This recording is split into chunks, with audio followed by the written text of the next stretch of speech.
ഇന്ന് നമ്മൾ പഠിക്കാൻ പോകുന്നത് കുറച്ച് വേർബ്സിനെ പറ്റിയാണ്. ചില പ്രത്യേകതകളുള്ള വേർബ്സാണ്. എന്താണ് പ്രത്യേകത? ഇത്തരം വേർബ്സ് ഫോളോ ചെയ്തിട്ട് വരുന്നത് ബെയർ ഇൻഫിനിറ്റീവ് ആയിരിക്കും. എന്താണ് ബെയർ ഇൻഫിനിറ്റീവ്? ടു ഇല്ലാത്ത ഇൻഫിനിറ്റീവ്. സാധാരണ നമ്മൾ ടു പ്ലേ എന്ന് പറഞ്ഞാൽ അത് ഇൻഫിനിറ്റീവ് ഫോമാണ്. ടു സിങ് എന്ന് പറഞ്ഞാൽ അത് ഇൻഫിനിറ്റീവ് ഫോമാണ്. ബെയർ ഇൻഫിനിറ്റീവ് എന്ന് പറഞ്ഞാൽ ടു അതിൽ നിന്ന് എടുത്തു മാറ്റുക. ടു പ്ലേ എന്നത് ഇൻഫിനിറ്റീവ്, പ്ലേ എന്ന് മാത്രം പറഞ്ഞാൽ അത് ബെയർ ഇൻഫിനിറ്റീവ്. ടു സിങ് എന്ന് പറഞ്ഞാൽ ഇൻഫിനിറ്റീവ്, സിങ് എന്ന് മാത്രം പറഞ്ഞാൽ ബെയർ ഇൻഫിനിറ്റീവ്. അതായത് ടു എന്നത് അതിൽ നിന്ന് എടുത്തു മാറ്റി, അതാണ് ബെയർ ഇൻഫിനിറ്റീവ്. അപ്പോൾ സിങ്, റൺ, പ്ലേ, ഡാൻസ് ഇതൊക്കെ ബെയർ ഇൻഫിനിറ്റീവ് ആണ്. നമ്മൾ പറയാറില്ലേ ബെയർ ഫുട്ട്. ബെയർ ഫുട്ട് എന്ന് പറഞ്ഞാൽ എന്താ? നഗ്ന പാദം, ചപ്പൽസ് ഒന്നും ഇടാത്ത കാലുകൾക്കാണ് നമ്മൾ ബെയർ ഫുട്ട് എന്ന് പറയുന്നത്. അതുപോലെ തന്നെ ബെയർ വാൾ എന്ന് പറഞ്ഞാൽ വാൾ ഹാങ്ങിങ്സോ അതുപോലെ ഫോട്ടോസോ ഒന്നും ഇല്ലാത്ത ശൂന്യമായ ഒരു വാൾ, അതിനാണ് ബെയർ വാൾ. അതുപോലെ തന്നെ ബെയർ ഇൻഫിനിറ്റീവ് എന്ന് പറഞ്ഞാൽ ടു ഇല്ലാത്ത ഇൻഫിനിറ്റീവ്, അത്രയേ ഉള്ളൂ. അപ്പോൾ ഇന്ന് നമ്മൾ പഠിക്കാൻ പോകുന്നത് ചില തരം വേർബ്സ്. ആ വേർബ്സൊക്കെ ഫോളോ ചെയ്ത് വരുന്നത് ബെയർ ഇൻഫിനിറ്റീവ് തന്നെ ആയിരിക്കണം. അത് ഏത് തരം വേർബ്സ് ആണ് എന്നാണ് നമ്മൾ ഇന്ന് പഠിക്കാൻ പോകുന്നത്. First one, after modals. Modals കഴിഞ്ഞ് വരുന്നതെല്ലാം ബെയർ ഇൻഫിനിറ്റീവ് ആയിരിക്കണം. മോഡൽസ് എന്താ? Can, could, may, might, must, shall, should, will, would and needn't. Normally 9 പ്യുവറായിട്ടുള്ള മോഡൽ വേർബ്സാണ് ഉള്ളത്. പക്ഷേ നീഡിൻ്റെ കൂടി അതിൽ ചേർക്കാൻ കാരണം നീഡിൻ്റെ നമുക്ക് ഒരു മോഡൽ വേർബ്സ് പോലെ നെഗറ്റീവ് ഫോംസിലും ക്വസ്റ്റ്യൻ ഫോമിലും ഒക്കെ ഉപയോഗിക്കാം. അപ്പോൾ ഈ മോഡൽ വേർബ്സൊക്കെ കഴിഞ്ഞിട്ട് നമ്മൾ ഉപയോഗിക്കുന്ന വേർബ്സ് ബെയർ ഇൻഫിനിറ്റീവ് ആയിരിക്കണം. You should do more exercise. You should do more exercise എന്ന് പറഞ്ഞാൽ നിങ്ങൾ കൂടുതൽ എക്സസൈസ് ചെയ്യണം. ഷുഡ് എന്ന ഒരു മോഡൽ വേർബ് അതിലുണ്ട്. ഷുഡ് കഴിഞ്ഞിട്ട് വന്നിരിക്കുന്നത് എന്താ? യു ഷുഡ് ഡു എന്നാണ്. ഡു, ടു ഡു എന്നല്ല ഉപയോഗിച്ചിരിക്കുന്നത്, ചെയ്യുക എന്നത് ഡു. ടു ഡു എന്നതിൽ നിന്ന് ടു എടുത്തു മാറ്റി അതൊരു ബെയർ ഇൻഫിനിറ്റീവ് ഫോമിലാണ്. അപ്പോൾ യു ഷുഡ് ഡു എന്നാണ് ഉപയോഗിച്ചത്. അതാണ് മോഡൽ വേർബ്സ് കഴിഞ്ഞാൽ ബെയർ ഇൻഫിനിറ്റീവ് ആണ് യൂസ് ചെയ്യേണ്ടത് എന്ന് പറഞ്ഞത്. I might leave soon. ഞാൻ പെട്ടെന്ന് തന്നെ പോയേക്കാം, അതായത് വേഗം തന്നെ ഞാൻ ഇവിടെ നിന്ന് വിട്ടു പോകാം എന്ന അർത്ഥത്തിലാണത്. I might leave soon. Leave എന്ന ഒരു വേർബ് അവിടെയുണ്ട്. മൈറ്റ് എന്നത് ഒരു മോഡൽ വേർബാണ്. ഇപ്പോൾ മൈറ്റ് കഴിഞ്ഞിട്ട് വന്നിരിക്കുന്നത് ലീവ് എന്നാണ്, ടു ലീവ് എന്നല്ല. അതാണ് മോഡൽ വേർബ് കഴിഞ്ഞാൽ ബെയർ ഇൻഫിനിറ്റീവ് വേണം എന്ന് പറഞ്ഞത്. വേറൊരു example, Shyam needn't come if he doesn't want to. Shyam needn't come if he doesn't want to. If he doesn't want to come എന്നാണത്. അപ്പോൾ എന്താണ് അതിൻ്റെ മീനിങ്? ശ്യാം വരണമെന്നില്ല, അതിൻ്റെ ആവശ്യമില്ല. Needn't come. If he doesn't want to, അവന് ആഗ്രഹമില്ലെങ്കിൽ, ശ്യാമിന് ഇഷ്ടമില്ലെങ്കിൽ വരണമെന്നില്ല, വരേണ്ട ആവശ്യമില്ല എന്നാണ് അതിൻ്റെ മീനിങ്. നീഡിൻറ്റ് എന്ന് ഉപയോഗിച്ചിരിക്കുന്നത് മോഡൽ വേർബാണ്. നീഡിൻറ്റ് കഴിഞ്ഞിട്ട് ഉപയോഗിച്ചിരിക്കുന്നത് എന്താ? Needn't come. Needn't to come അല്ല. അപ്പോൾ അവിടെയും ബെയർ ഇൻഫിനിറ്റീവ്. അതിൻ്റെ മീനിങ് എന്താ?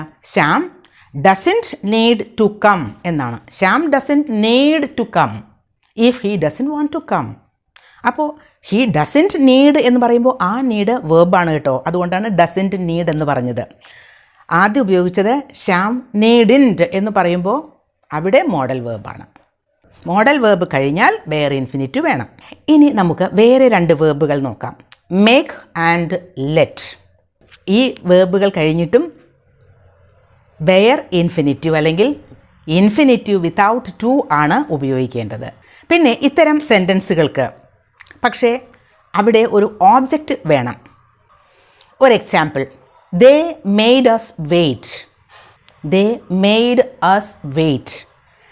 അവർ ഞങ്ങളെ വെയിറ്റ് ചെയ്യിപ്പിച്ചു എന്നാണ്. നിർബന്ധിച്ച് ചെയ്യിപ്പിക്കുന്നതിനാണ് നമ്മൾ മേക്ക് എന്ന വേർബ് ഉപയോഗിക്കുന്നത്, causative verb. They made us wait.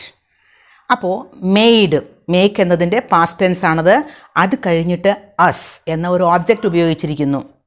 Wait എന്നത് ബെയർ ഇൻഫിനിറ്റീവ്. അതേസമയം they made us to wait എന്ന് പറഞ്ഞാൽ അത് റോങ് ആയി. പിന്നെ വേറൊരു കാര്യം മേക്ക് ഉപയോഗിക്കുമ്പോൾ ശ്രദ്ധിക്കാനുള്ളത്, ഇവിടെ നമ്മൾ ആക്റ്റീവ് വോയിസ് ആണ് ഉപയോഗിച്ചിരിക്കുന്നത്. They made us wait active voice അല്ലേ, പക്ഷേ അതിൻ്റെ ഒരു പാസീവ് വോയിസ് എന്തായിരിക്കും? We were made to wait. We were made to wait എന്ന് പറയുമ്പോൾ അത് പാസീവ് വോയിസ് സെൻറ്റൻസായി. പക്ഷേ അവിടെ ടു വെയിറ്റ് എന്നുപയോഗിച്ചു, അവിടെ ടു വേണം. ഇനി വേറൊരു പാസീവ് വോയിസ് സെൻറ്റൻസ് കൂടി പറയാം. I was made to do my homework. ഞാൻ ഹോംവർക്ക് ചെയ്യാൻ നിർബന്ധിതയായി തീർന്നു എന്നാണ്. I was made. അപ്പോൾ somebody made me do my homework എന്നാണ്. Somebody made me do my homework എന്ന ആക്റ്റീവ് വോയിസ് സെൻറ്റൻസിനെയാണ് I was made to do my homework എന്ന പാസീവ് വോയിസ് ആക്കി മാറ്റിയത്. നോക്കൂ, ആക്റ്റീവ് വോയിസിലാണെങ്കിൽ ടു വേണ്ട, അതേസമയം പാസീവ് വോയിസ് സെൻറ്റൻസ് ആക്കുമ്പോൾ ടു വേണം. ഇനി അടുത്ത വേർബ് ലെറ്റ്. ലെറ്റ് ഉപയോഗിക്കുമ്പോഴും നമുക്ക് ബെയർ ഇൻഫിനിറ്റീവ് തന്നെയാണ് ഉപയോഗിക്കേണ്ടത്. Example, let the cake cool for 20 minutes. Let the cake cool for 20 minutes. ആ കേക്ക് 20 minutes തണുക്കാൻ അനുവദിക്കൂ എന്നാണ്.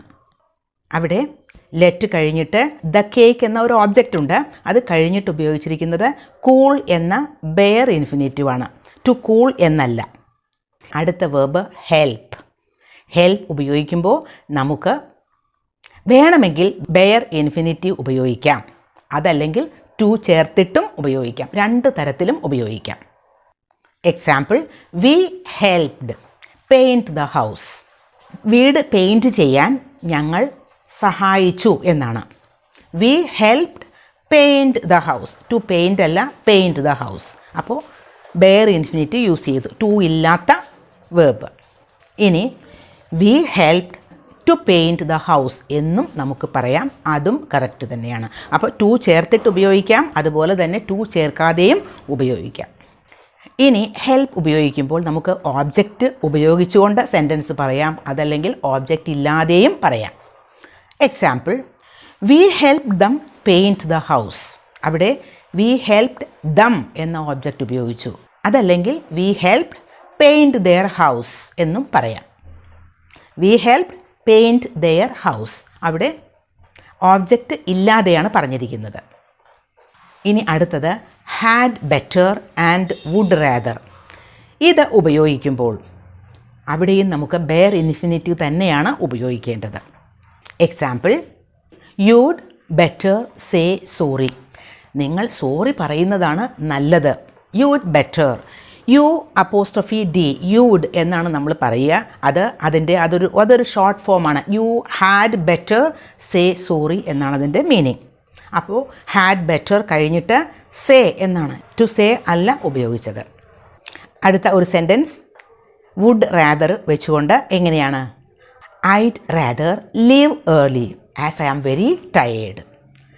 ഐഡ് റാദർ, ഐ വുഡ് റാദർ എന്നതിൻ്റെ ഷോർട്ട് ഫോമാണ്. ഐ എഴുതി അപ്പോസ്ട്രോഫി ദെൻ ഡി, അത് ഐ വുഡ് റാദർ ആണ്. I'd rather leave early as I am very tired. ഞാൻ വല്ലാതെ ടയേർഡായിരിക്കുന്നത് കൊണ്ട് ഞാൻ വേഗം പോകുന്നതാണ് നല്ലത്.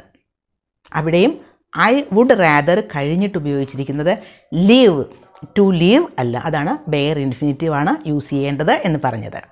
ഇനി വേറെ ചില വേർബ്സ് ഉണ്ട്. ആ വേർബ്സിൻ്റെ ഒപ്പം നമുക്ക് ബെയർ ഇൻഫിനിറ്റീവ് യൂസ് ചെയ്യാം, അതല്ലെങ്കിൽ ജെറണ്ട് യൂസ് ചെയ്യാം. എന്താണ് ജെറണ്ട്? ING ഫോമുള്ള വേർബ്. പ്ലേ എന്ന് പറഞ്ഞാൽ പ്ലേയിങ് എന്നതാണ് ജെറണ്ട്. ബെയർ ഇൻഫിനിറ്റീവ് എന്ന് പറഞ്ഞാൽ പ്ലേ എന്ന് മാത്രം പറഞ്ഞാൽ ബെയർ ഇൻഫിനിറ്റീവ് ആയി. അപ്പോൾ ചില വേർബ്സിൻ്റെ കൂടെ ചില വേർബ്സ് ഫോളോ ചെയ്തിട്ട് നമുക്ക് ജെറണ്ട് ഉപയോഗിക്കാം, അതുപോലെ തന്നെ നമുക്ക് ബെയർ ഇൻഫിനിറ്റീവും യൂസ് ചെയ്യാം. പക്ഷേ രണ്ടും ഡിഫറൻറ്റ് മീനിങ് ആണ് എന്ന് മാത്രം. നോക്കാം അത്തരം വേർബ്സ്. ഫീൽ, ഫീൽ എന്ന് പറഞ്ഞാൽ തോന്നുക. ഹിയർ, കേൾക്കുക. ഓവർ ഹിയർ, ഓവർ ഹിയർ എന്ന് വെച്ച് കഴിഞ്ഞാൽ നമ്മൾ മറഞ്ഞു നിന്ന് കേൾക്കില്ലേ, അതാണ്. പിന്നെ സീ, കാണുക. വാച്ച്, നിരീക്ഷിക്കുക അല്ലെങ്കിൽ കാണുക എന്ന മീനിങ് തന്നെ. പിന്നെ നോട്ടീസ്, ഇതും നിരീക്ഷിക്കുക, കാണുക, ശ്രദ്ധിക്കുക എന്നൊക്കെയുള്ള മീനിങ് ആണ്. അപ്പോൾ ഇത്തരം വേർബ്സിൻ്റെ ഒപ്പം നമുക്ക് ജെറണ്ട് ഉപയോഗിക്കാം, അതുപോലെ തന്നെ ബെയർ ഇൻഫിനിറ്റീവും യൂസ് ചെയ്യാം.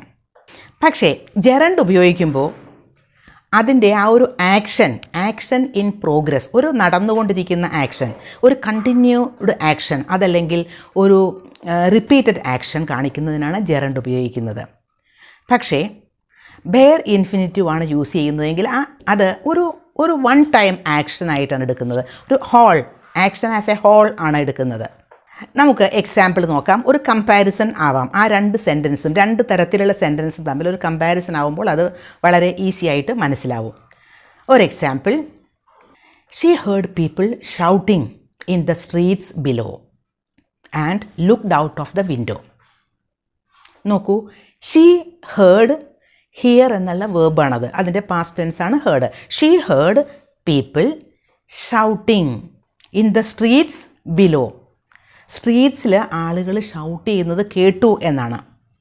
And she looked out of the window. ഇവിടെ നോക്കൂ, ഷൗട്ടിൻ്റെ കൂടെ ING ചേർത്ത് ജെറണ്ടാണ് അവിടെ യൂസ് ചെയ്തിരിക്കുന്നത്. ഷീ ഹേർഡ് ഷൗട്ടിംഗ് എന്ന് പറയുമ്പോൾ അതിൻ്റെ മീനിങ് എന്താ? ഒരു കണ്ടിന്യൂഡ് ആക്ഷനാണ്, അതല്ലെങ്കിൽ റിപ്പീറ്റഡ് ആയിട്ട് അത് കേട്ടു, ഷൗട്ട് ചെയ്തുകൊണ്ടിരിക്കുന്ന ആ ഒരു സൗണ്ട് കേട്ടു എന്നതാണ് അവിടെ മീനിങ്.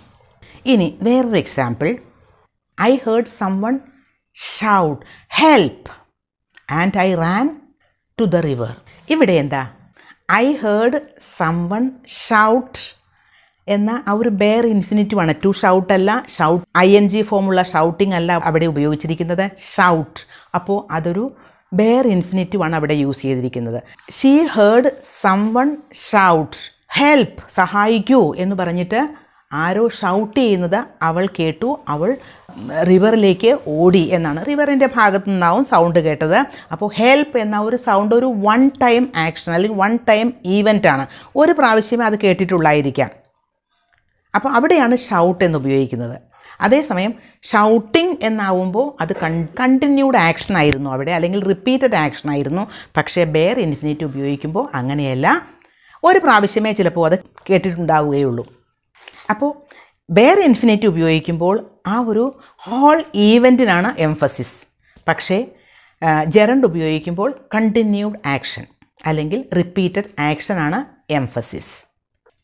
അപ്പോൾ ഇന്നത്തെ ലെസൺ യൂസ്ഫുൾ ആയിട്ടുണ്ടാകും എന്ന് തന്നെ കരുതുന്നു. ചില വേർബ്സിൻ്റെ ഒക്കെ ഒപ്പം ബെയർ ഇൻഫിനിറ്റീവ് മാത്രമേ ഉപയോഗിക്കാൻ പാടുള്ളൂ എന്ന കാര്യം മനസ്സിലായിട്ടുണ്ടാകും. പിന്നെ ചില സ്ഥലത്ത് ജെറണ്ട് ഉപയോഗിക്കുമ്പോൾ അതിൻ്റെ മീനിങ് വ്യത്യാസം ഉണ്ട് എന്ന് മനസ്സിലായിട്ടുണ്ടാകും.